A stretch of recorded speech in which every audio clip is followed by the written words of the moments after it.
Welcome, everyone, for the Theosophical Society headquarters out of London. We have a very big show for you tonight.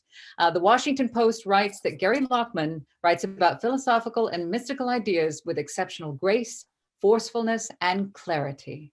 Our guest tonight, Gary, is the author of many books about consciousness, mysticism, metaphysics, culture, and the Western esoteric tradition, including The Return of Holy Russia, Dark Star Rising, Magic and Power in the Age of Trump, Lost Knowledge of the Imagination, and Beyond the Robot, The Life and Work of Colin Wilson.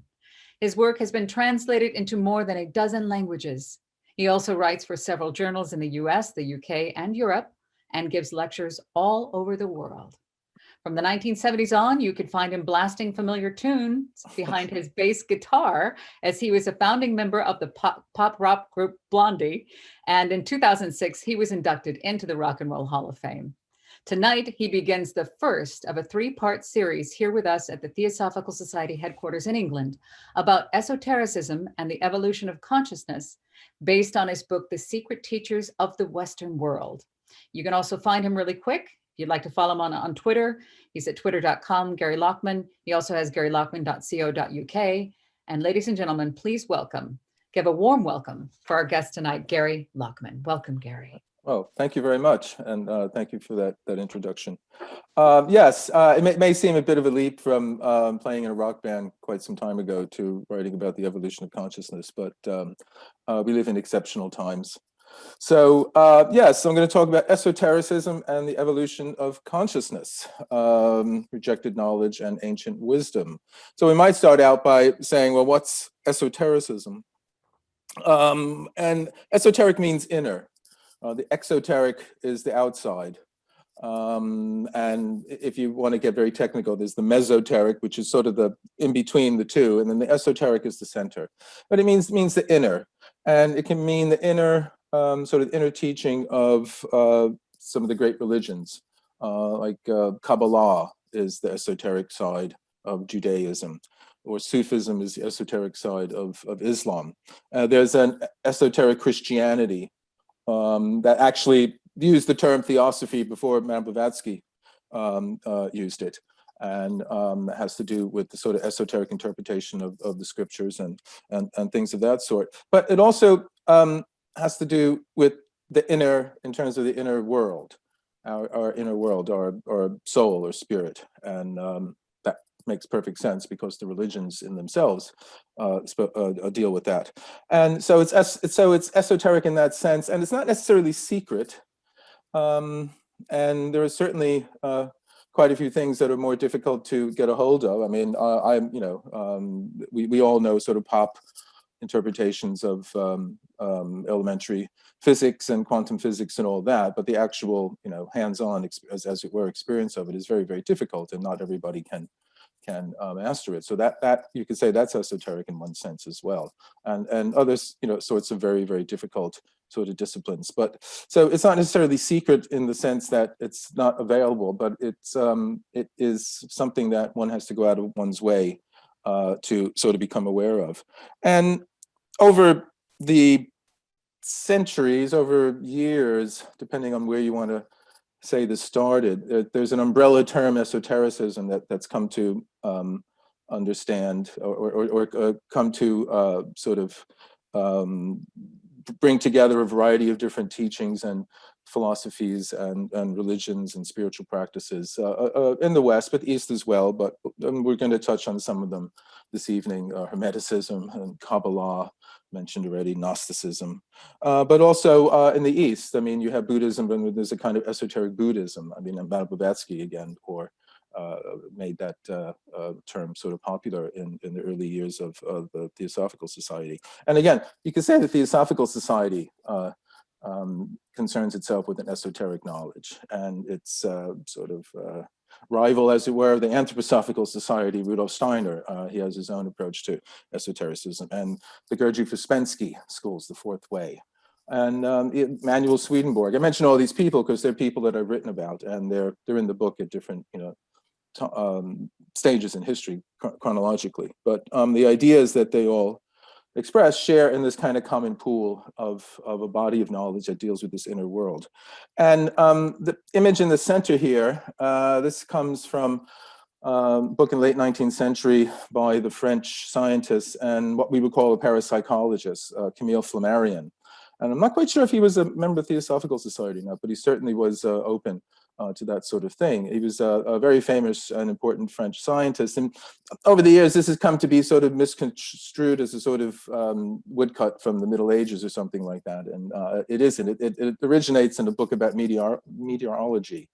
And it's supposed to be an image of a man discovering the place where sort of the vault of the heavens meets the sort of world beyond. But it's been picked up in sort of the esoteric kind of milieu. Esotericism and mysticism works. It oftentimes picks up things from other places and transforms them into something else, which is an alchemical process in itself. But it's come to mean sort of the student in his search for hidden knowledge, piercing sort of the barrier of the sensory world and entering the world of causes. And you see sort of the wheels spinning around there. These could be the wheels of Ezekiel, and this is one of the early symbols of a kind of transcendental experience when the ancient Hebrew prophet Ezekiel has his vision of sort of wheels flying in the sky, or it could be a visitation from UFOs. It's been interpreted in that way as well. And this knowledge that is part of this tradition at one point, or for not at one point, but for a good deal of its history, was considered very prestigious and considered very important and central. But around the beginning of what we would call the modern age in the 1700s, it lost its place, and it became what the historian of the occult James Webb called a kind of body of rejected knowledge. So it's a body of knowledge, a kind of in a form of knowing that, with the rise of what we now know as modern science, became rejected. And I've talked about this in other talks I've given at the Theosophical Society, my book, Lost Knowledge of the Imagination. The imagination is something that is very central to the whole esoteric tradition. It's a kind of medium and a way in which we interact with the world and in which we understand this participatory relationship that we have with the world around us. And this was rejected in favor of the development of sort of logical thinking. And if we want to say there's a kind of ancient wisdom, it's this notion of a kind of primordial knowledge or a primordial revelation that happened in the past. And in the far past, before the flood, antediluvian, there was a revelation to man of the true relations between man, God, and the cosmos. And over time, this became obscured and was diluted, and we lost track of it, although traces of it. According to some people, the traces of it still exist today, and certainly ancient thinkers in the past that we'll get on to, they believe that it was there. One of them, people suggest, was Plato. And I'm going to say that if we want to say, is there one figure that kind of stands for sort of the basic idea of what's behind this notion of esotericism, in contrast to how we see the world today through this mostly scientific, materialist, reductive kind of way, we'd have to say it's Plato. And by saying that, I'm not saying he's the best or he's my favorite, or, we all have our own favorite teachers and all that, but just that in general, the Platonic view of the world encompasses most of what will make up this kind of esoteric tradition. And it's the notion that there's a higher world, a transcendental world, that the reality isn't completely summed up by the physical world around us. And this world is a shadow or reflection, or I'm going to say later on, a highly edited down picture of what the true reality is. And the pursuit of wisdom, the philosophia, just the same, you can say it's the theosophia, it's the wisdom of the gods, is the search for this kind of other world, the world of causes that this pilgrim here has discovered by piercing sort of the membrane between the sensory world into the world of causes. I mean, in the tradition, there's the phenomenal world, which is the world that we see with our senses, and then somehow behind that, or responsible for that, is the noumenal world, which is the world of causes, what is making this phenomenal world come into existence. And esotericism is involved in the pursuit of that, just as mainstream philosophy is, but it goes about it in a different way. And okay, why isn't that working? Hold on a second. Okay. It's not letting me. No worries. Oh, there we go. Okay. Finally, okay. Now that's sort of, okay, that's esotericism and this notion of an evolution of consciousness. Well, that's fundamentally the idea that what we experience as consciousness now is not necessarily consciousness per se. It's not a static stuff or being or state. What we experience as consciousness is something that has been arrived at over years, over time, over history. And two of the people who have talked about that, I mean, this is a common idea among different people. Madame Blavatsky had her own vision of this. Rudolf Steiner has his own, and a variety of others. So, but two of the ones that whose books I use or work I use as a kind of lens to understand this notion of an evolution of consciousness and how esotericism relates to it is who we have on the left here is Ian McGilchrist, who wrote this very, very important book called The Master and His Emissary, which is about this kind of rivalry between the two sides of our brain. And we all know about the differences between the right and left brain. It was very popular in the 80s and the 90s, and then it kind of lost kind of popularity, certainly among neuroscientists and philosophers of mind, because they gradually discovered that there wasn't a great deal of difference between what the two sides actually do. I mean, the left is more about language than the right is and all that, but they seem to do the same kinds of things. And it suddenly became, well, we have no idea why we have two brains. It doesn't seem to make much difference that we actually do. But what McGilchrist did is that he rebooted all that discussion, because it's not so much what the brains do, it's how they do it. They operate in very, very different ways. And he says that there's a kind of rivalry between them, and that they sort of operate as democracies should, a system, or at least the US democracy, a system of checks and balances. So if one does too much, the other compensates for that. So they kind of inhibit each other's exuberance, as it were. If the left brain, did something too much, then the right would compensate, and so on. And it's kind of a friendly rivalry. But what McGilchrist says is that in the last couple hundred years or so, the left has gained a dominance over it. And the difference between the two is that the right brain, which he says is older, is primary. It presents being as it is. It presences. It reaches out and has a global, holistic, organic, participatory, as I'll get onto it in the next slide, relationship to the world.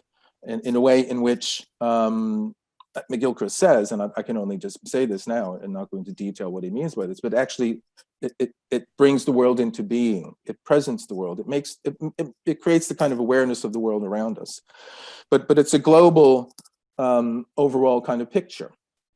And what the left brain does, which is a later development, and you even get the idea from McGilchrist that somehow the right brain made the left brain happen, and this is why his book is called The Master and His Emissary.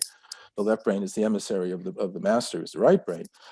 Its job is to unpick this global, large, vague, fuzzy, implicit picture of things into a fine-tuned accuracy, explicit kind of bits and pieces. So it focuses. So if you think of the right brain as presenting a kind of panoramic view of everything, when you're looking out over a vista point, when you're driving through the mountains. And then the left brain focuses like a microscope. And they each have their advantages and disadvantages. The left brain can focus with a pinpoint accuracy. So if the right brain sees the forest, the left brain sees the trees, sees the branches, sees the leaves, sees the cells on the leaves, sees, everything down to a finer tuned picture, but it loses the contact with the bigger picture. And vice versa, with the right brain, it can give you this overriding kind of sense of some kind of implicit meaning. And by implicit meaning is something that you can't quite put your finger on and say explicitly what it is. So if you look at a sunset, and you have this sense of awe and wonder, and if someone says, well, what is it exactly about the sunset? You can't quite say, well, that cloud there, and this, it's not something you can figure out into an equation. that you could do with some kind of left brain answer.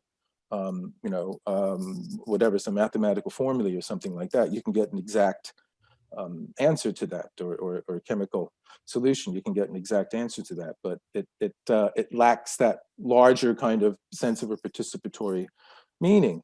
Okay, so what's happened, according to McGilchrist, is the left has gained prominence over the last couple centuries, and increasingly creating a left brain kind of world. And there's less and less of this input in ourselves today from the right. We're increasingly living in a world that's more and more a reflection of how the left brain, and the left brain likes to make everything the way it knows things. It likes to make things familiar because its job is to manipulate things.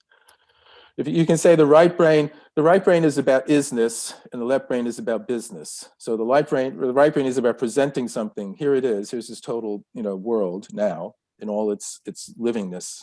And the left brain is, okay, how do I best manipulate through this and turn things to my advantage? Now, the other fellow here is Jean Gebser, and he died in 1973, and his life is this, it sounds like a romantic story of a European intellectual in the early 20th century, but it must have been hell for him at the time. He was born in 1905, and he escaped the Nazis, the rise of the Nazis in Munich in the 20s, and he went to Spain, and then he had to escape Franco, the Spanish Revolution, and then he went to Paris, and then he had to escape the Nazis moving into Paris, and he finally wound up in Switzerland, where he became part of this Erano circle around C.G. Jung. But he wrote this fantastic book that he wrote during the sort of 40s, and it was translated into English in the 80s, called The Ever-Present Origin. And it's a magnum opus, and I can only give you a brief sketch of the fundamental ideas. It's the notion he says that consciousness mutates through different structures throughout history, and he has these 5 different ones. And why he's in the picture here, although not only for this reason, because much of what both of them say seem to line up, and they also seem to line up with other people in the book. And that's one of the things that I like doing, is finding these parallels between different thinkers, because it suggests to me that they're all talking about the same thing, and it's something real.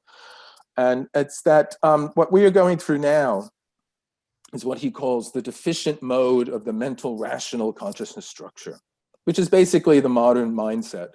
When exactly this set in is a debatable question.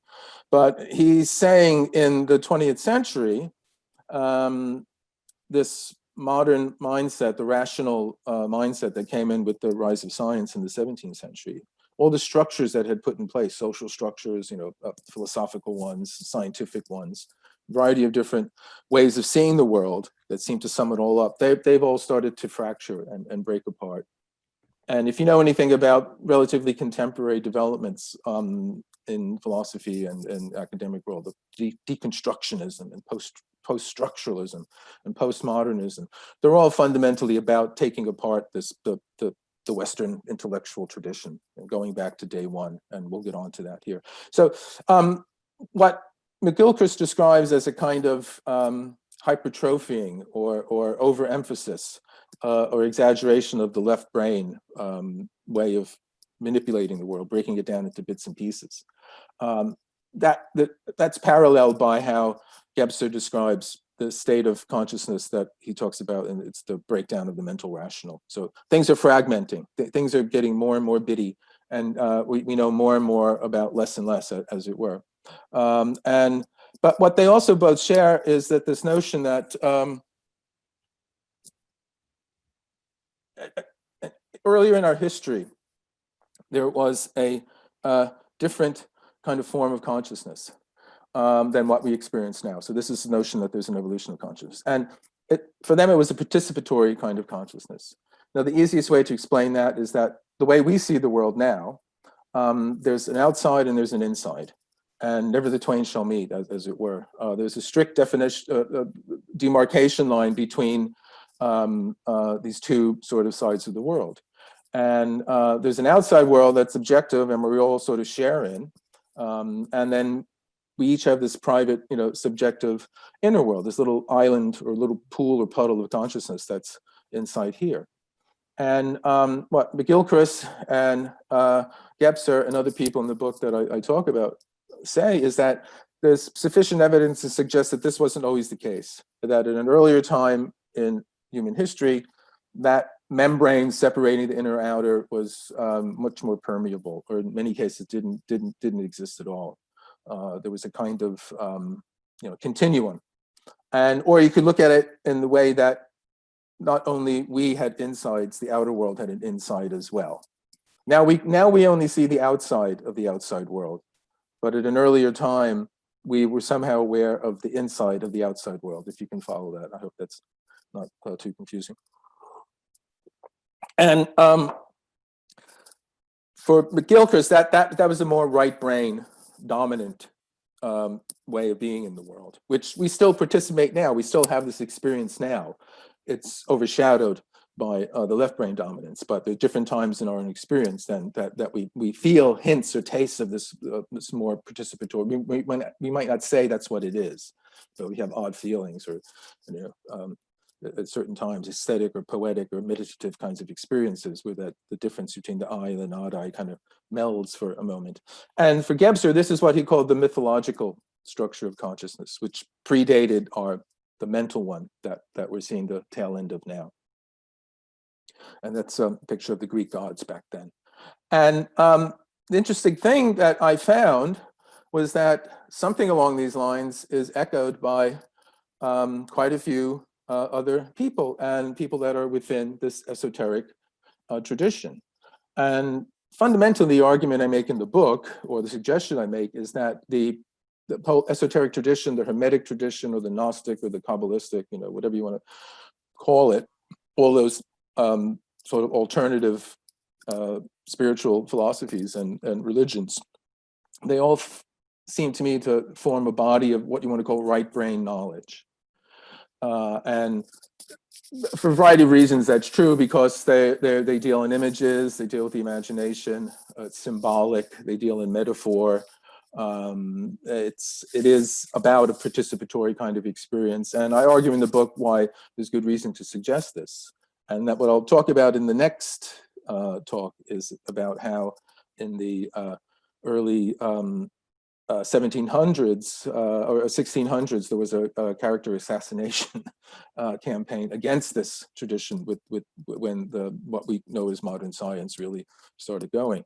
But the reason I have Rudolf Steiner here and Owen Barfield, who you might not know as much, and the last fellow here on the end is René Schwala de Lubitsch, which is a bit of a mouthful, but he's a renegade Egyptologist and a maverick alchemist and so on, is that they all in different ways say the same thing that I just was saying about how McGilchrist and how Gebser saw this earlier form of consciousness. Steiner talks about something called old moon. It's not the most eloquent way to talk about these sorts of things. It's a kind of unwieldy sort of terminology Steiner uses. But he says that before, and Steiner too has this notion of an evolution of consciousness. He talks about epochs of consciousness rather than structures.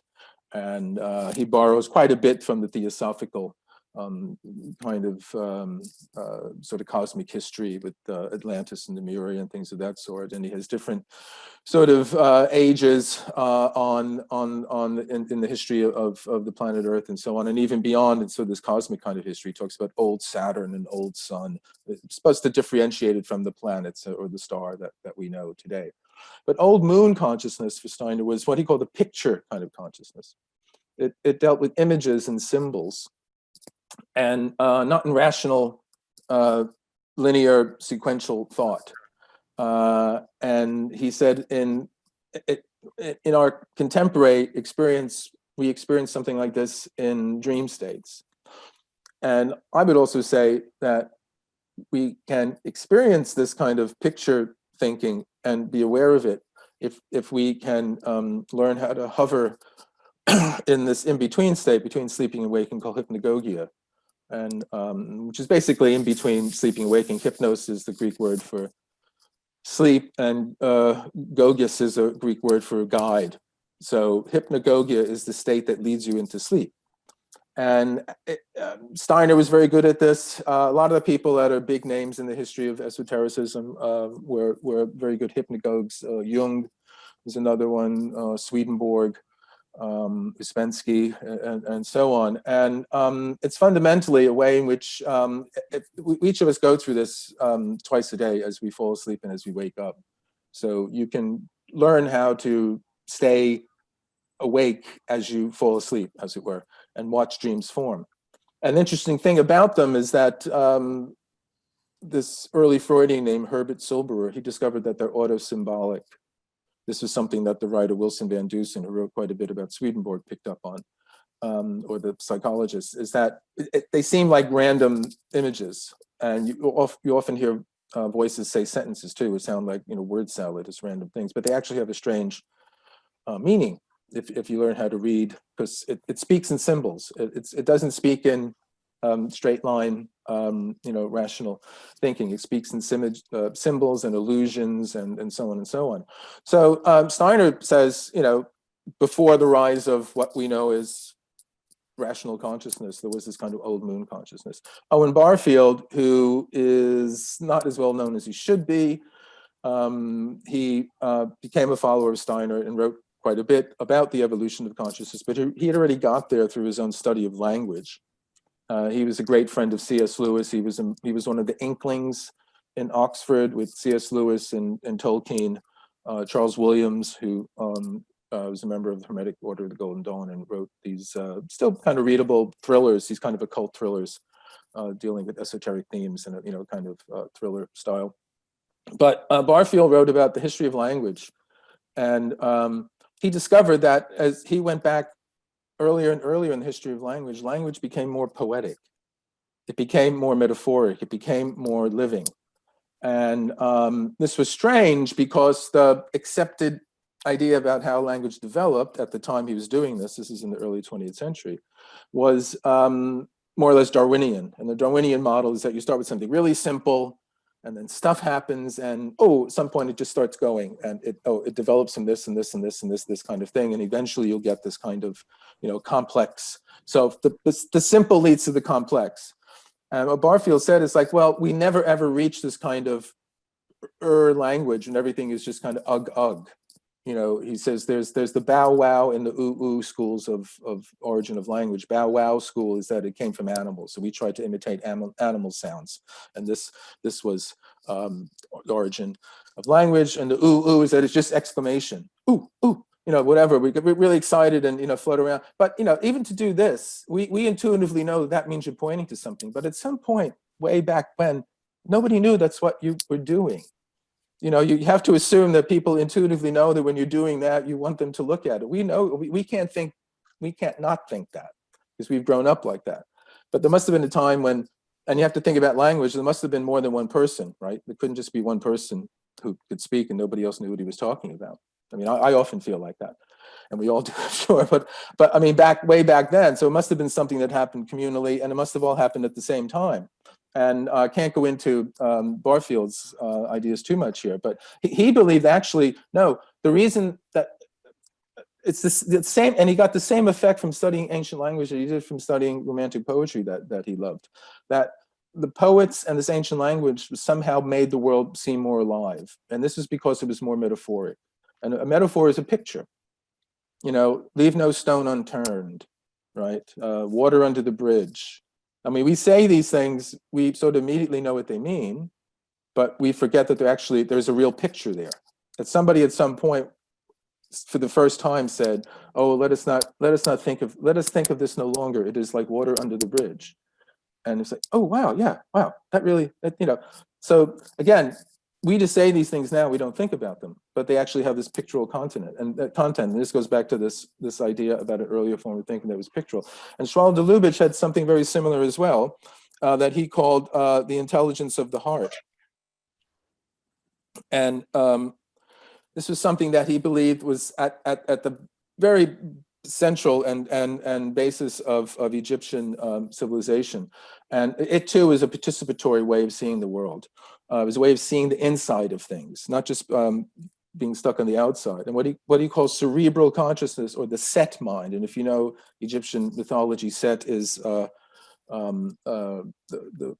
Osiris's brother, and he murders him and he dismembers him. He cuts him up to bits and pieces, and this kind of shamanistic dismemberment.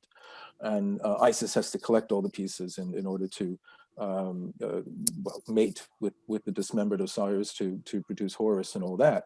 So again, but this is cerebral. Again, the cerebral it granulates the world. This is how astrologer Lipich talks about it. He's also known for saying that the Sphinx was much older than we used to think. That it went back to about 10,000 BC because the erosion marks on it were of water, not from sand. And there's a whole genre of books about this now. But he talks about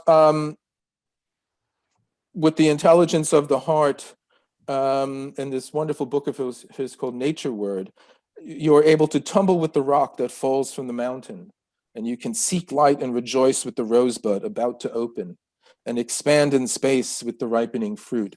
So you yourself participate in all these kinds of things. You don't just see them happening like in a picture. And that very kind of participatory experience of being part of the inside of these things is what the Hermetic teachings are about. If you know the Corpus Hermeticum, I talk about this in my book, The Quest for Hermes Trismegistos, that part of the mental exercises that you were given, that the Hermetists were given through this revelation from Nous, the great mind, was sort of imagine yourself to be part of everything. Imagine yourself to be in all places. Imagine yourself to be within all spaces and things. And we'll find that this is a common theme that goes on. Now, just to very briefly bring in that it's not only esotericists that are talking about this sort of thing. Henri Bergson, about 100 years ago, in 1920, Henri Bergson was one of the most famous people in the world. He was a philosopher, Nobel Prize winner. Everyone was, writing about and talking about his work and all that. And he had this interesting idea about the brain that a lot of philosophers of mind and neuroscientists talk about how the brain makes consciousness. The brain creates consciousness. He's saying, no, the brain doesn't create consciousness. The brain limits the amount of reality that's available to consciousness. It has an eliminative function. It's the brain and the nervous system is a way to filter out the vast, enormous content of reality out there. Otherwise, we'd just be nervous wrecks. It cuts everything down to this manageable picture. Along the same lines as I was saying, the left brain does. The left brain's job is to survive in the world, to manipulate things. When you're crossing the street and you see this huge body, hurtling down the road towards you, all you need to know is that, oh, big thing coming towards me, must move, right? Later on, when you're walking back up the same street, you can see this old Bentley, and it's a beautiful car, and you can look at, oh my God, look at the workmanship and all that. So right then and there, you're no longer in survival mode. You can take in more reality. But when you're crossing the street, you're in survival mode, and you don't need to know that it's a Bentley. In fact, that will stop you, and you'll get run over. And so the left brain does that all the time. It's in hyperdrive, cutting out most of the time all what it considers irrelevant information. It does its job too well. And I say Aldous Huxley's mind is that when Huxley famously experimented with mescaline back in the 1950s, trying to explain or account for the effects of the drug, he turned to Bergson's ideas and he said, I see. When I took mescaline, I felt that I was seeing, as Adam saw on the first day of creation, this radiant reality there, pure naked reality. I talked about isness, or he talks about isness as well, Istigkeit. It's a term he took from Meister Eckhart, this German mystic and theologian. We'll talk about in the next talk. Just the sheer isness of things overwhelmed him. And one of the things he says is that if people took mescaline, there'd be no war, but there'd be no civilization because no one would bother to create it. An example of that was that he said the dishes in the sink were too beautiful to wash. And less fastidious psychedelic explorers than Huxley came to the same conclusion. I know from my own experience. So you have this wonderful sense of overwhelming meaning, this kind of implicit meaning that the right brain provides and the left brain edits out most of the time.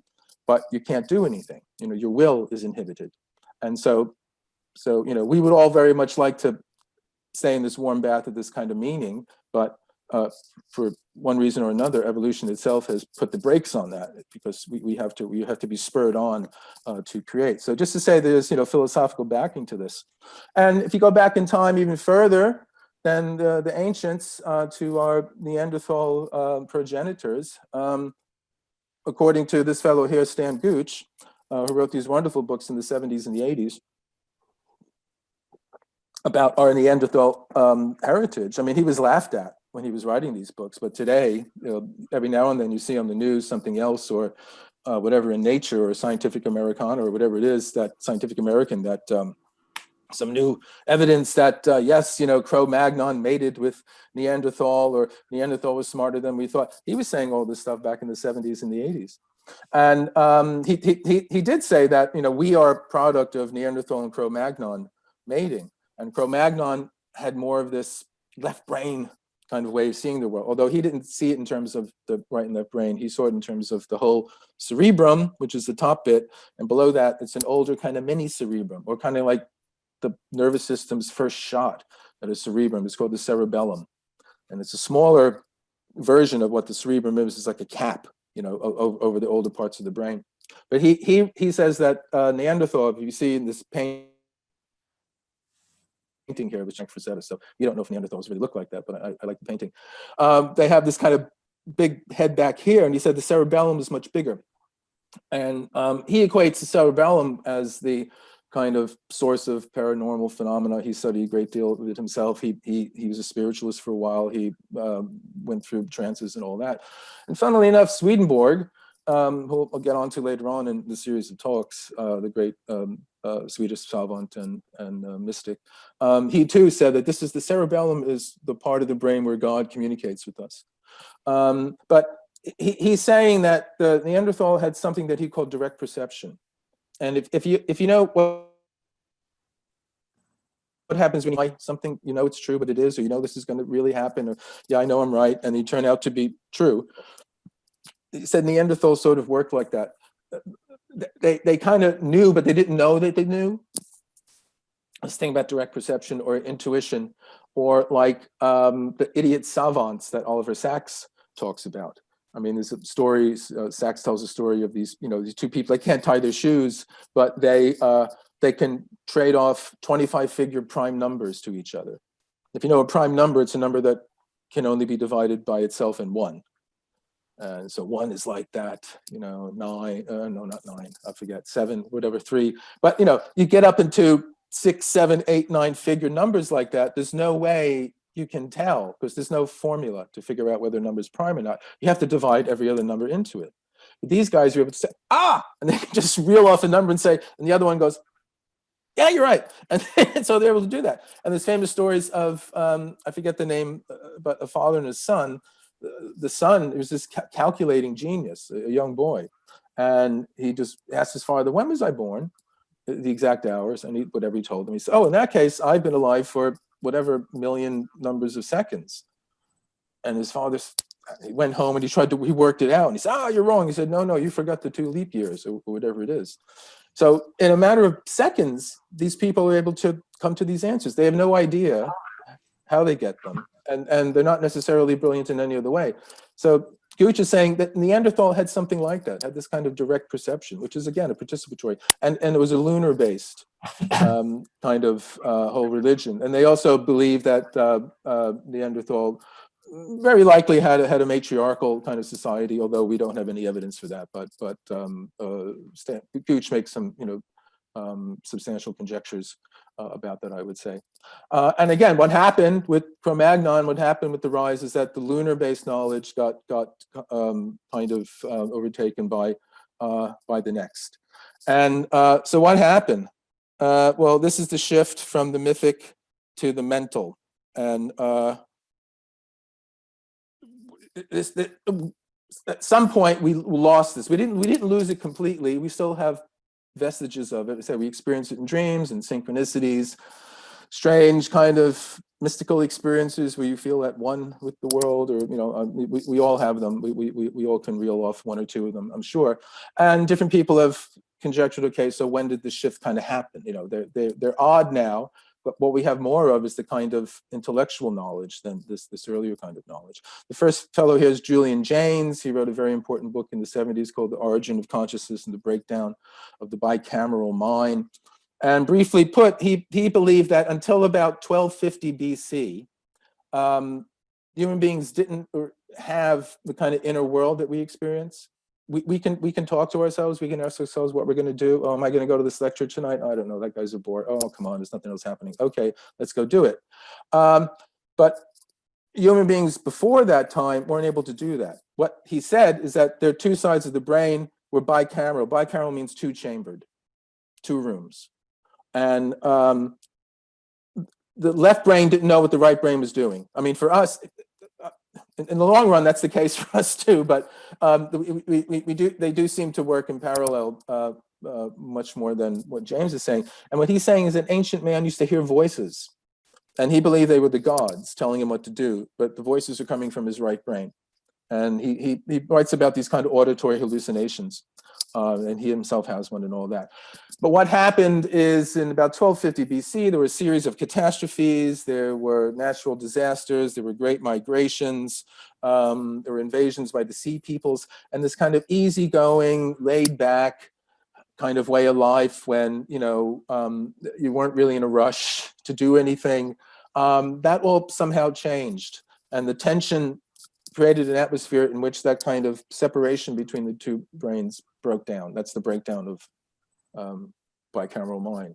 And out of that, the kind of what we consider kind of consciousness starts to come into being. And strangely enough, there's a whole parallel with the rise of violence in history at this time. And there's a very one of the bits of evidence that James gives is a tablet from around 1230 BC from Tukulti Ninurta the first, the Assyrian tyrant, and who says, the tablet says, one who has no God as he walks along the street, headache envelops him like a garment. And I'm sure we can sympathize with Tukulti on that. And so there used to be this kind of easy communication with the gods, but that broke down. And now, he's stuck in, this kind of, the kind of normal consciousness that we have, where we feel isolated and detached from the rest of the world. The next fellow in the queue here is Leonard Shlain. He's died a few years ago. He's an American surgeon, but he wrote some wonderful books dealing with the two sides of the brain. One's called Art and Physics, where he says that sort of art was just a bit ahead of developments in science, and so sort of the right brain was just a little bit ahead of developments in science, and the scientific development sort of spelled out the intuitions of the artistic developments. But he also wrote a book called The Alphabet versus the Goddess. He basically says that with the rise of literacy in around 1700 to 1500 BC, mostly with the Phoenicians, although probably all the people from around that area contributed to what we know as the development of the alphabet. But development of the alphabet and writing and literacy trained the mind to move in a literal, sequential kind of left to right way, and linear kind of way. And this supplanted the earlier, he said, image-oriented, right brain, more dominant, mother goddess kind of a religion. And so he kind of championed the rise of the internet with the return of images. But I think in my book, Secret History of Consciousness, I take a little argument with that, because a picture's worth 1,000 words, but if you show a picture of somebody walking out of the bank, I mean, did he make a deposit? Did he take money out? Did he just rob the bank? So yeah, there's arguments on both sides. The fellow there next to Leonard Shlain is Carl Jaspers, and if you did see or attend my talk about lost knowledge of imagination, I talk about him because he developed this notion of the axial age, which was a period in Western history from around 800 BC to about 500 BC, when the major developments that characterized the great religious spiritual teachings of mankind came into flower. So you have Lao Tse and Confucius, you have the Hebrew patriarchs, you have Buddha, Zoroaster's in there, but there's a lot of debate about exactly when Zoroaster, or if there was one person named Zoroaster or not. But let's give Carl benefit of the doubt. But what you also have in Greece is same thing happening, but very different. because there you have the rise of what we know as the kind of way of sort of rational inquiry. The fellow next to Karl Jaspers is Thales, who's considered the first philosopher, even though the term wasn't invented yet. We'll get to the person who did that soon. But Thales, he wasn't satisfied with the mythical narrative about how the way things are. So people would say, why is the world like this? Oh, well, this God did that God did this, there was this story. And so someone would tell you a story. And, oh, I understand now. So he wasn't interested in that. He wanted to know what things were made of. Anachronistically, we could say he wanted to know what made things tick. So what's the basic stuff? You know, what is the stone made of? What is the cloud made of? What is the sun made of? Not how did, not a story to tell me how it got there, but what's the basic stuff that it's made of? And this is the fundamental shift, because nobody ever asked that kind of question before. At least we don't know that that was the case. So it's this kind of curiosity about things in themselves. And this is a rise of what we could call theoretical man. And the Greeks were known for this. And Thales is also the first sort of absent-minded professor, because one of the stories about him is that he was looking up at the heavens and studying the stars so much that he fell into a well. And there was sort of a milkmaid who said, ha, ha, ha, these philosophers, they always have their head in the clouds and blah, blah, blah.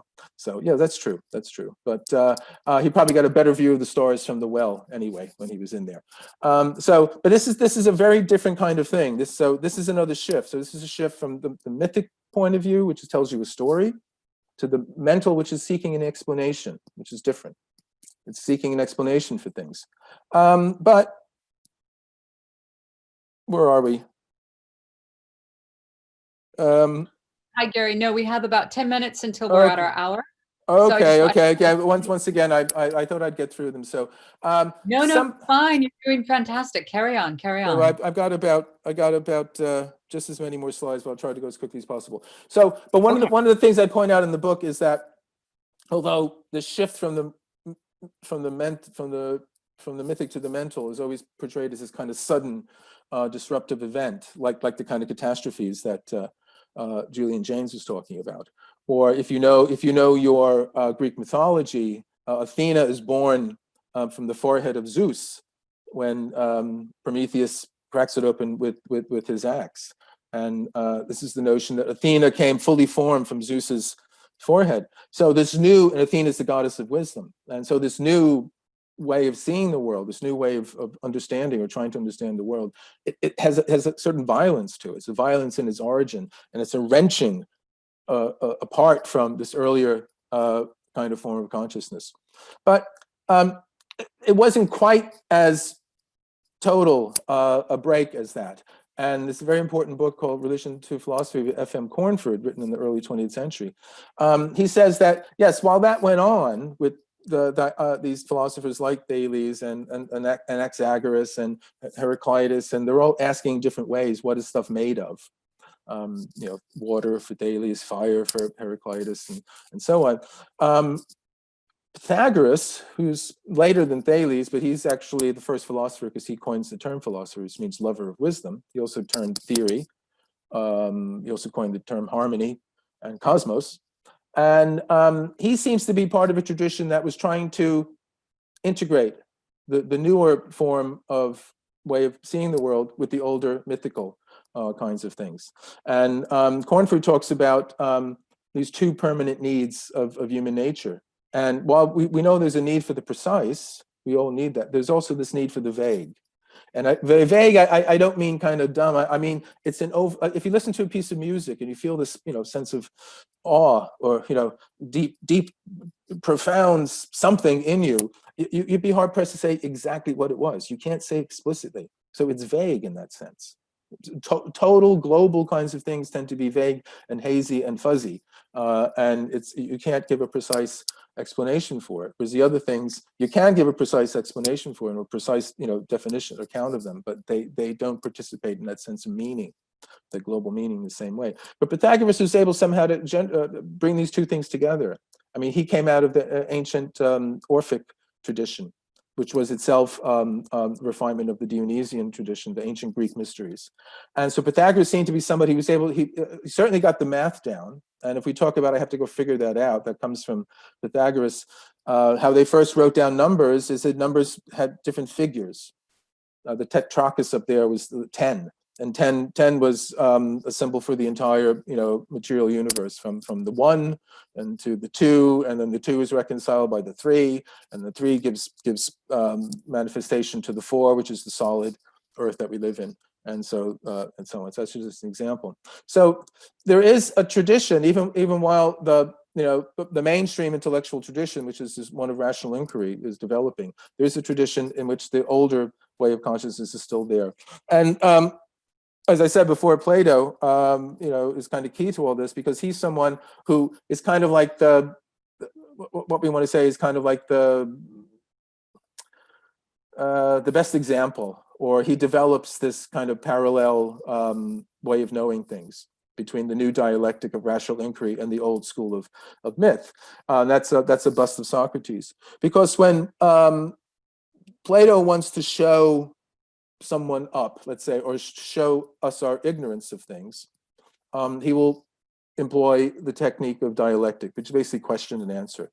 And Socrates was horrible at this. I mean, in the sense that he was very good at it, so that's why he was horrible. He was known as the gadfly, because he was a pain in the butt, basically, about it, because he would start asking you questions, and he would always go to someone who professed to know. So one of the early dialogues is called the Euthyphro, and Socrates wants to know about the essence of piety. And Euthyphro is a professional person who knows all about piety and about how one should be devoted to the gods and so on. So he seeks him out, and yes, you come to the right man, Socrates. I'll tell you whatever you want to know. And by the end of the conversation, Euthyphro is running away from Socrates because he's completely upset him and shown him that he doesn't know what he's talking about. But when Plato wants to make a positive comment, once he wants to say something positively rather than undermine someone's ignorance, he tells a story. He tells a myth. Famous myths: the myth of Atlantis, Plato's cave, which is the situation of, we are the non-philosophical life. We live in a cave, and there's a fire behind us, and people are moving things in front of the fire, and what we see are the shadows cast on the wall of the cave. And the philosopher is able to somehow wrench his vision away from that and see there's an access to the true sunlight outside, and he goes out and he's dazzled by the light at first. He gets used to it. He wants to tell his comrades, but they don't believe him.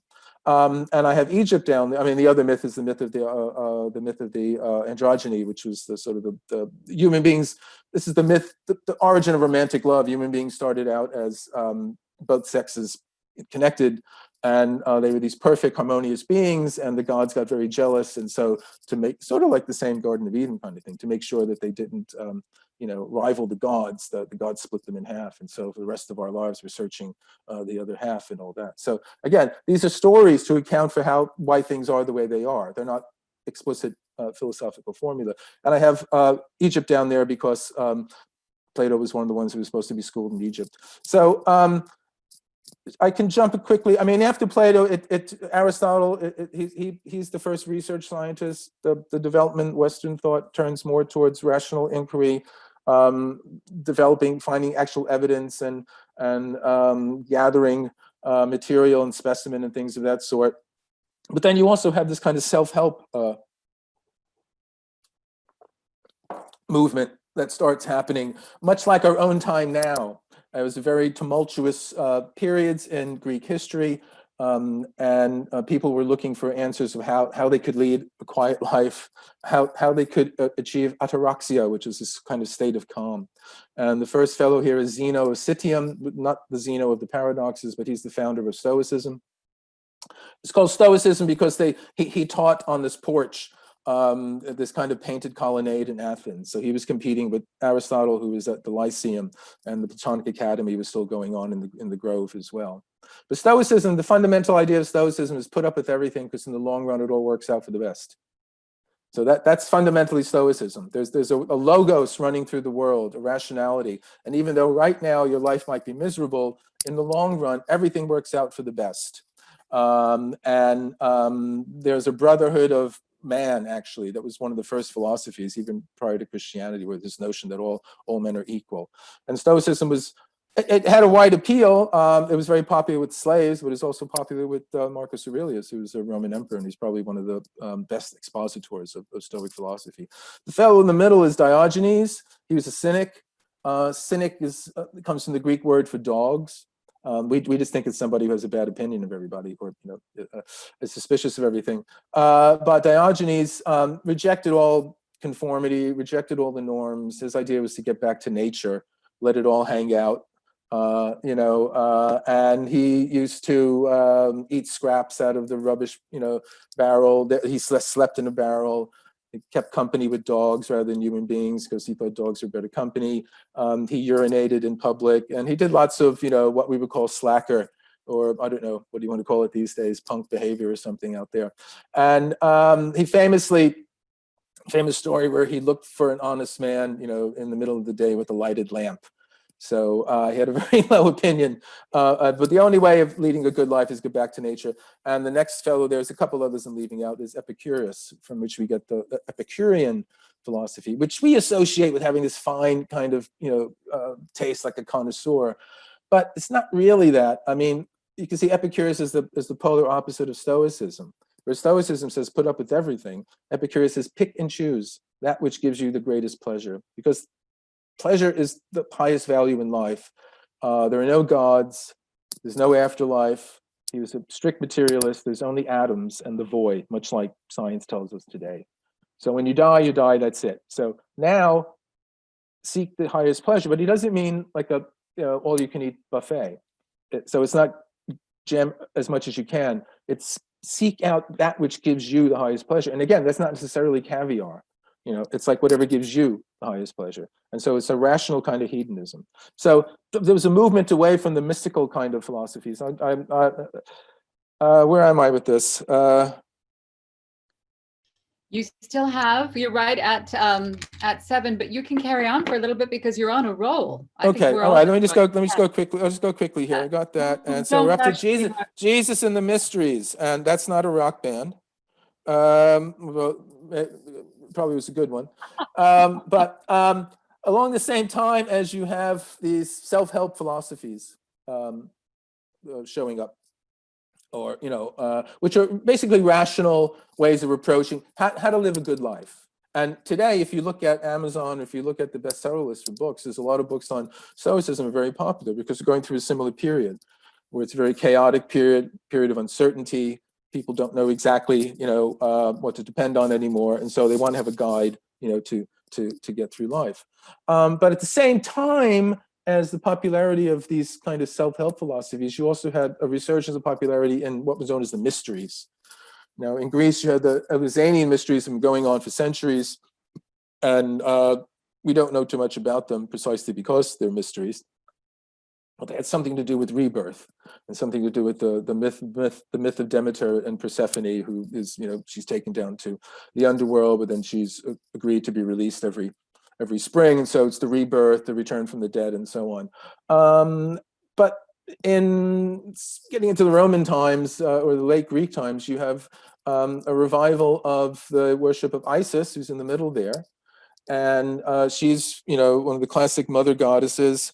That picture of her there, that statue, that pose of her there with the baby Horus in her arms, suckling Horus. There's more than one scholar has shown that this is a prototype, or the later images of the Virgin Mary and baby Jesus are an echo of this.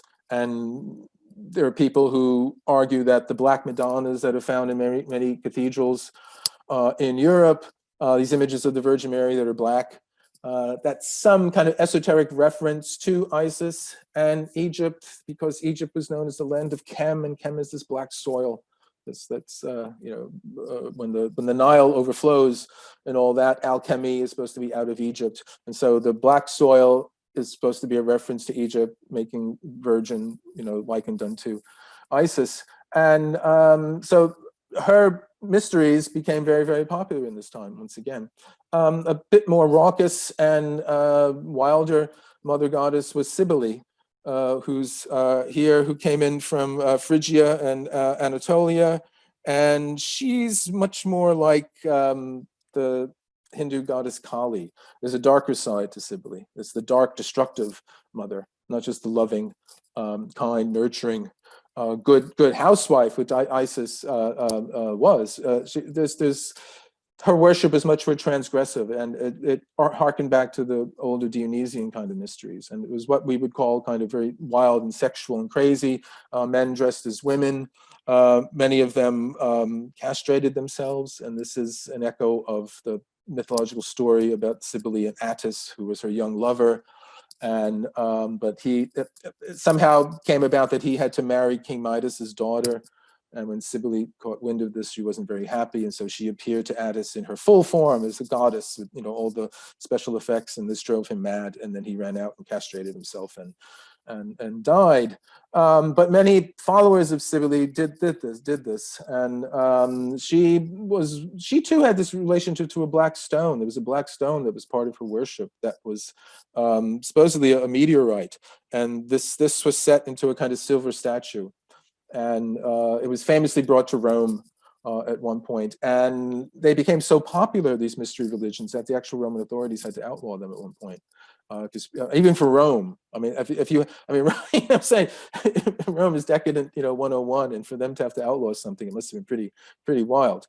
And I have over here the Jesus mysteries, and that's for a couple reasons. I mean, if you might know this book, it's actually a good read. A friend of mine doesn't like it very much, but I'll have to say it was a good read. And he argues, the two authors, Timothy Freak and Peter Gandy, argue that actually there wasn't a real individual named Jesus. He's a kind of concoction made up of elements of the different mystery religions going on at the time. And you have to say, in terms of evidence, there isn't a lot of archaeological evidence for Jesus's existence. Likewise for Socrates. There's historical evidence, there's written records of people talking about someone named Jesus, but there isn't like his spoon, or although, there's all the relics and all that kind of thing. So I'm not saying he didn't exist, but there's enough ambiguity about it to allow for speculation.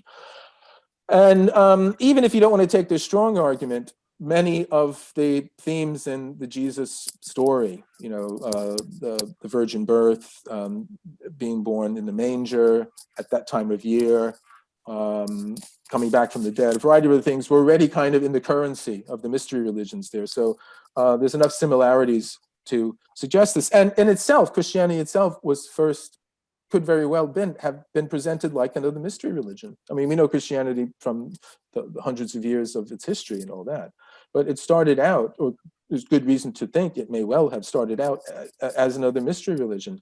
And there's the whole idea of a secret gospel. I mean, we'll get on to the Gnostics, who were very much about this, but the Morton Smith, who was a religious historian, he talks about coming across, finding a letter by Clement of Alexandria, he's one of the earliest church fathers, where he's talking about a secret gospel of Mark, not the Mark that's in the official, gospels, but some other, in which Jesus is talking about an inner teaching that was given only to his closest followers, and that we get into the whole notion of Jesus talking in parable, and one of the fundamental differences, I would say, between the esoteric and the exoteric is between the esoteric, which is a symbolic kind of reading of scripture and gospel and so on, and the exoteric, which is a literal.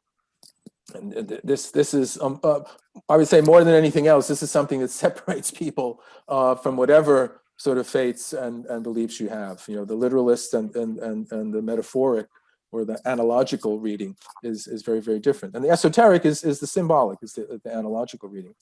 And things really started hotting up. There's only about maybe 3 or 4 more slides. I'll go quickly. In Alexandria, which was founded by Alexander the Great in 331 BC.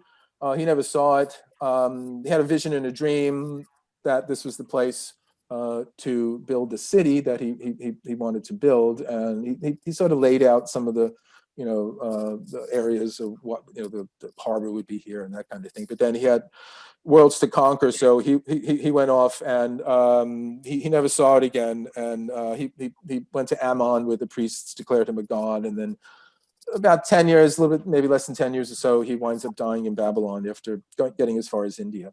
And whatever you want to think about Alexander the Great, he spread Greek ideas, throughout the known world then. And we have the Hellenistic age at that time. And that's why we have the Sphinx on the end there. That's a Greek Sphinx. It's very different than the Egyptian Sphinx. It's more decorative in many ways. And what I say in the book I did, Quaestor Hermes Trismegistos, which a lot of it takes place in Alexandria, is that it had twin sources of enlightenment or illumination. One was the ancient lighthouse, which eventually collapsed after a series of earthquakes over centuries into the sea there. And it's actually, the ruins are still underwater there. And it was known as the Pharos, and the library at Alexandria, which was the largest, library at the time. And it started after, when Alexander died, his generals, the empire was split among his generals, and there was the Ptolemaic family got to rule in Greek Egypt. And so the Ptolemies started the Library of Alexandria. It was the most remarkable library of its time, but it too was destroyed. It was burned several times, once by accident by Julius Caesar, once on purpose by an Arab leader in AD 639. And the story is that his soldiers came to him and said, "What should we do with all the books in the library?" And he said, "Well, if they agree with the Koran, they're superfluous, we don't need them. And if they disagree with the Koran, they're blasphemous, we don't need them either way." So all these texts, so many things are lost. Nothing would delight us like a page of Heraclitus, but we could very well have had a couple pages of Heraclitus that got burnt up in the fires then. But it was a city of sects and gospels, as Lawrence Durrell says in the Alexandria Quartet. And you can find anything you wanted there. It's a spiritual marketplace. I mean, if you've seen Life of Brian, they have when they're walking through the town and all the preachers are sort of, competing with each other. So that's a, pastiche, but it's sort of what was going on. And you have the early church fathers, like we have Origen here, who subsequently was deemed a heretic posthumously. But he was one of the early church fathers. But in these early Christianity, you do have these esoteric kinds of notions that get edited out of the main religion. And he was one of the earliest ones to say that we have to read scripture symbolically. We have to read it analogically. There are different levels of understanding. Just like there's different levels of spiritual capacity, let's say, or spiritual understanding in people. The Gnostics, who are the next ones in the queue here, they had this differentiation between, they call the hylic, the psychic, and the pneumatic. And the hylic is the fundamental kind of very earthy kind of person, who's very literal, doesn't really have much capacity for understanding things symbolically or anything like that. The psychic is someone who can understand some things. He's still, involved in the carnal everyday world, but he's fundamentally a good person and kind of has some understanding of things. But the pneumatic is the one who really understands. Pneuma is spirit, is ones who really understand things on this higher kind of level. And so that in itself is a very different idea than some of the basic, general idea of Christianity. It's open to all. It's open to all. It's all, every bit of it is understandable to all. No, in these early days, there were gradations of different levels, and that's the esoteric. The esoteric is the inner understanding of these. And this is the early split, where you get what became fundamentalist Christianity, or fundamentalism of any kind of religion, is the split between the literal and the symbolic way of understanding things. This is the god Abraxas, who was part of the Gnostic pantheon. The Gnostics too were early Christians, and they're called Gnostics because they had this experience of gnosis. And gnosis is a kind of knowledge, and it's not episteme, which is another Greek word for knowledge. That's the kind of knowledge that Aristotle was gathering. Episteme, evidence, proof. Specimens of things, collecting different material, bringing it together, and slowly, through a process that you can describe to somebody else and teach them how to do it too, you arrive at a kind of knowledge. Gnosis is a kind of bang. It's that direct perception that Stan Gooch was saying the Neanderthal had. It's that intelligence of the heart that Schwarzlubitsch is saying the ancient Egyptians had. It's a direct, unmediated kind of, it's a knowledge that's an experience at the same time. And they sought this. They sought this through. I mean, we know who the Gnostics were. We know there's Basilides and Carpocrates, and there's many different groups, and there's a variety of mythologies, and it's one of the most complex forms of mythology. And when I say Gnostic, I'm talking about lots of different things under a very general heading. But they pursued this experience of gnosis through ritual, through meditation, through a variety of visualizations and things of that sort. But so too did the followers of that gentleman next to Abraxas there, Hermes Trismegistos, which is thrice great as Hermes. We don't know who the Hermetists were. We have no names of the Hermetists. They were around the same time as the Gnostics, same time as Origen. In Alexandria. They're the ones who wrote what we know as the Corpus Hermeticum, which is a body of texts that originally thought to have been written by Hermes Trismegistos, who was believed originally to have been a real person in the way back time. He was a contemporary of Moses even earlier. And historically, he's an amalgam of the Greek god Hermes and the Egyptian god Thoth. And what happened in Alexandria is it's like the different cultures and different religions came together and blended. And so you get these combination. And again, this is something that's traditionally part of the Hermetic tradition. It's a syncretic tradition. It brings different things together. It synthesizes. It's not analytical. It synthesizes. The mainstream tradition is analytical. The Hermetic counter tradition is synthetic. It brings things together through analogy. It's not cause and effect. Similar things somehow participate in each other. And but the Hermetists too pursued gnosis. Later interpreters called it cosmic consciousness, which is because it's a different kind of. If you a difference between the Hermetists and the Gnostics. The Gnostics wanted to escape the world. We live in a Gnostic world now. This notion is that we don't know what's real. We don't know what to trust. This whole notion that we live in a simulation, people like Elon Musk telling us that we live in some kind of simulation or post-truth, alternative fact. The reality and its simulation have kind of blended. And Gnostics want to escape from that because their idea is that the God of the Bible, the God that the literal Christians, were worshiping, for them, he's this kind of demiurge. It's this kind of lieutenant God who was created by the true God in order to create the world. But like the left brain, it took over. It began to believe it was the true God. And so we find ourselves in this world that it created. But we have a spark of the true God in us, this divine in us. And if we illuminate that, we can escape. Hermetists, similar thing, but they don't want to escape the world. And if it's a prison, they want to turn it into a cathedral. They don't want to escape the world. They want to rise up into their true relationship to it. So it's the idea of man or human beings as the macrocosm. In our amnesia, in our sleep, as it were, we think of ourselves as just one thing among many other things in the universe, but actually we contain the whole universe within ourselves. And their process of cosmic consciousness is bringing awareness to a level like that. And much of what they say in the Corpus Hermeticum text are much like I was saying before about being able to perceive the interior of things, or be able to participate, to be with the rock as it tumbles from the cliff, to be with the rosebud as it opens. You are it. And this was this form of cosmic consciousness that radiated out into the world. And the last fellow there was Ammonius Saccas, which Theosophists should be familiar with because Blavatsky spoke very highly of him. And he was a teacher in Alexandria. He's called Saccas because he worked as a porter on the docks. It was he who carried the sacks. So he was unloading ships. And at the time he's doing that, he's also teaching philosophy. And he's one of the earliest ones. Origen had this notion too, and both the Gnostics and the Hermeticists had this too, where you have the one, the absolute, is in this unmanifest realm, beyond. If you remember in the beginning, the first image, that lovely drawing with the fellow poking his head through the world. We're at the lower end of this kind of ladder of being, at the very, very top, beyond the top. It's so beyond we can't even say anything about it, is the one.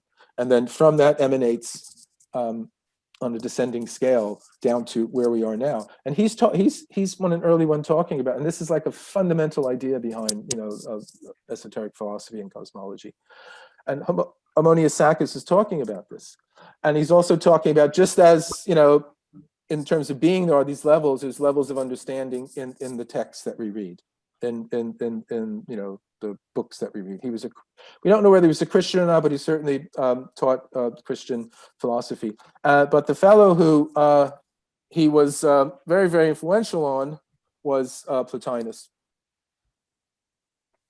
And Plotinus is like the last flower of the great Platonic kind of surge of ideas. And subsequently, he and his fellows were known as the Neoplatonists. They didn't consider themselves Neoplatonists. They just thought they were opening up and expanding on and developing ideas that Plato had himself. But I have these different kind of diagrams after Plotinus there. And I should say, it's lucky we have this bust of him, because he refused to have any portraits taken. He had absolute contempt for his body. He just, it was just the portable tomb, he called it. And so he didn't want any, well, no pictures, please, no photographs. And he was, if anyone was devoted to philosophy, no one was more devoted than Plotinus. His whole life was directed towards. And there's a strange irony, because there's good reason to believe that late in his life he developed leprosy. So the body that he was so contemptuous of maybe played a trick on him in the end. He was born in Egypt. He went to Alexandria because he was in search of a teacher. He was in search of someone to enlighten him about the mysteries of existence and to help him understand philosophy. And he met Ammonius Saccas, which is the one who taught him. And he developed this whole idea of from the one to the one. And if we see this first this diagram here, this is the basic Neoplatonic emanationist kind of cosmology, where you have the one. Again, it's beyond everything. And we have similar things in the Mahayana Buddhism, the Sunyata, which is this realm, you know, that's beyond manifestation, or in Hinduism, neti, not this, not that. Gnostic cosmologies, there's the pleroma.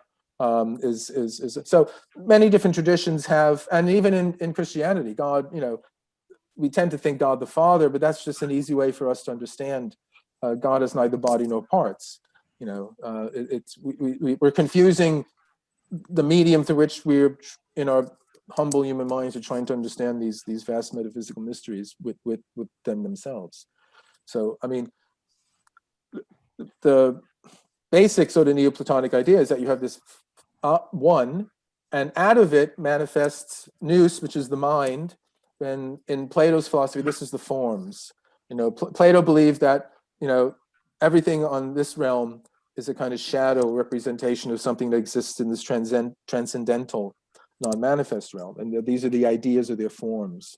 So there's the perfect chair, to put it in some kind of stupid, blunt way, that all chairs participate in. Or in a way that Plato would have said, there's the perfect circle or the perfect triangle.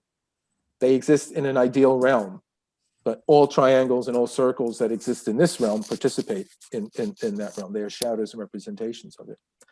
And from the forms, Plotinus said, descends what he calls the world soul, or the anima mundi. And this is this kind of living, vital life that permeates the entire universe. I mean, Plotinus, like Plato, said the universe was a living being, was an organic, living, breathing soul. And what the matter is the stuff it's made out of. The shape it has is determined by the forms. It's a shadow of these higher, you know, it's like this, the forms are a kind of stencil and placed over matter, and matter takes that shape. But the enlivening agent is the world soul. This is the anima mundi. And it's out of that, there's what Plotinus calls the sympathy of all things. And this is a correspondence that runs through all of creation. Everything is connected with everything else. I mean, Bergson, who I mentioned earlier, he said that actually we are in contact with everything happening in the universe everywhere and can have knowledge of it. You know, but our brain is so good at editing all that out because we don't need it in order to live. So in a certain way, and there's all these different ideas that each atom is connected to all the other atoms. Or Blake said, "Robin redbreast in a cage puts all of nature in a rage." So there's this notion of a continuum of communication between all living things, and this was the world soul. And then the next level of descent is this physical world that we're in now. And what I have next to that is the Kabbalistic tree of life, and it's similar to that. It's a bit more complicated. What I like about it, in one sense, I mean, it's, if you know Kabbalah, that's, we could have endless talks about how important it is that it shows the balance between the two extremes. You have the pillar of severity and the pillar of mercy, and then the middle pillar is the pillar that harmonizes those. And Tifereth in the middle is the highest that human beings can arrive at, and this is beauty, because above Tifereth is, again, we enter in the supernal realms, this realm that's non-manifest. It's completely metaphysical realms. But on this earthly plane, the plane that we're in, you could say the plane of the solar system, because Tifereth is analogous to the sun. And similarly to that is a relatively more modern variation on this. This is the ray of creation that you find in the Fourth Way, or the Gurdjieff-Uspensky schools. And it starts with the absolute, and it goes down through all worlds, with all the different galaxies, then this galaxy, then all the stars, then our star, then the Earth, and then the moon. But again, it's this kind of descent. But in the first one, with Plotinus, it's a descent and an ascent as well. So it descends and then you transcend, you go back. And that's, he's saying, from the one down, back up to the one. And all these traditions do this too. I mean, the Kabbalah is like that. If you ever practice kind of path working and Kabbalistic meditation, you work your way back up the tree of life. Gurdjieff says, we try to free each of these different sort of spheres on the ray of creation are subject to a certain number of laws, certain number of cosmic laws. And the moon's at the worst place, the Earth is second worst, but through working on ourselves, through developing and so on, we can free ourselves of certain laws. I didn't include the Hermetic picture. I could have done that. That's the same thing too. We descend from the planets, and then we have to work our way through the planets. And as we descend from the planets, we take on different elements of the planets, different astrological characteristics and so on. And as we reascend back to the one, we jettison these kinds of things. So it's a similar kind of theme. And I'm just going to say in the end that the people who followed Plotinus, his way is a very austere philosophical way. It's a way through sheer intellect of understanding and grasping the necessity of the truth of these kinds of things. So he develops this Platonic dialect about meditating on the forms, the highest form, the form of the good, the form of the true, the form of the beautiful. And it's through understanding the reality of these things that the philosopher can, go back to the one. But this is a very austere, cerebral approach. And the Neoplatonists who followed Plotinus took a step back. Porphyry is the first one here, who we know about Plotinus's life, or we know about the Plotinus's work, the Enneads. We wouldn't have them if Porphyry didn't talk them into writing them down. He didn't want to write them down. But he reintroduced the Greek myths, but as a symbolic account of inner experience. So he introduced the notion of reading the Greek myths esoterically as inner experience. Iamblichus, who came after Porphyry, went a step further, and he brought in the whole notion of ritual and kind of magical ceremonies, because he believed that we couldn't go back to the one just on our own. We needed the help of these intermediaries. And when you had this nice, simple diagram from Plotinus about the descent and the ascent, Iamblichus introduced all these intermediary spheres. And they're not only just metaphysical spheres of kind of experience or cognition, they're inhabited by different gods and spirits and all that. So he developed a whole system of going back to Egyptian magic and using what he calls mysterious words and incantations, which the rational mind can't understand. So at this point, philosophy is going all the way back to a pre-rational kind of attempt to unite with the gods. And the last one there is Proclus, who kind of, he's like one of the last great pagan philosophers. And at this point, it's become very academic. He's trying to integrate all the different previous philosophies into one kind of system. And you get an idea. This is a relatively sober and simple diagram of some of the ways that they're trying to understand these metaphysical spheres and all that, because it gets very, very, very, very complicated. One of the reasons it gets like that, because Christianity is on the rise. And pagan philosophy is feeling threatened. And the Neoplatonists feel like they have to somehow reintroduce something that is more, the whole idea of bringing ritual back in and the gods is somehow making things more accessible to the people, so that it's not just this very austere cerebral thing. But wrap it up now. Not too long after this, we have the end of the pagan world. And this is Constantine here, his famous vision at the Milvian Bridge before his battle with Maxentius for control of the Roman Empire. And he tells a story that he sees this cross floating in the sky, and in hoc signo vincis, in this sign you will conquer. And then he also talks about a dream in which Jesus tells him to paint the cross, or it's what they call the chi rho sign, which is the P and then the X underneath it on his warriors' shields, and they will win the battle. He wins the battle, and so he gives Christianity favored status in the Roman Empire. It doesn't become the official religion just yet. There's a couple more emperors who do that. But on the way, one of the great tragedies is the murder of Hypatia, who was one of the last great pagan philosophers. She was an astronomer, a mathematician, a philosopher, a teacher, and she was the Cyril, the patriarch of Alexandria, was becoming very jealous of her influence on people in Alexandria. And at this time, the Christians went from being persecuted, then they're accepted. Then the first people they start to persecute are the pagans. The Christians go after the pagans. And this is the beginning of the end. Justinian closes down the Platonic Academy, I think it's 529. Hypatia's murder. It's horrific what happens to her. This Christian mob of fanatics is incited to basically get rid of her by Cyril. They pull her out of her carriage. They beat her to death. Story is they scrape the skin off her bones with shells, kind of big oyster shells, I guess, or something.